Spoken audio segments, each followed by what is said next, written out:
Brilliance Audio presents The Insider by Craig Schaefer, performed by Susanna Jones. From the heart of Medford, caressing the hip of the Mystic River, WRKO delivered talk radio and strong opinions to the greater Boston area, stronger ones than usual today. "You think he's for real?" Charlie asked. Charlie McCabe had been pacing the carpet, one eye on the big round wall of floor-to-ceiling glass that looked out onto the parking lot. The lobby of One Cabot Road was done up in shades of bone ivory and forest brown, echoes of nature but lacquered, synthetic.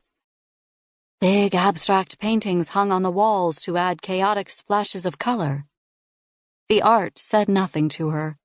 Neither did the endless word salad of an interview drifting over the speaker system. Charlie was dressed for business and mobility this morning, clad in a dark linen pantsuit and storm gray trainers. The slim box of a radio rode on one hip. On the other, she carried an ID badge marking her as a duly sworn agent of Boston Asset Protection Limited. The badge gave her as much legal authority as the building's janitor, but she'd learned how an official-looking document and a little show of confidence could open doors all over town. "Who's for real?" Beckett asked. "Gable?" Her partner stood like a statue in a strategic corner, silent as he watched the world move by. Charlie still wasn't sure if Beckett was his first or last name. Nobody at the company seemed to know, and the big man greeted the question with his usual philosophical nonchalance. He was a broad-shouldered wall in a tailored black suit, the perfectly cut cloth just a few shades darker than his skin. His scalp shone under the lobby lights, perfectly smooth, with the sculpted V of a goatee framing his tight-lipped mouth. Just wondering if he actually believes a word he says. The whole extremist provocateur shtick. "I take the view," Beckett said, "that character is defined by action. Doesn't matter if the man's motivated by belief or his bank account. We're obliged to take Mr. Gable at his word, accept the face he chooses to present to us, and react appropriately." Charlie gave him the side-eye. "Appropriately?"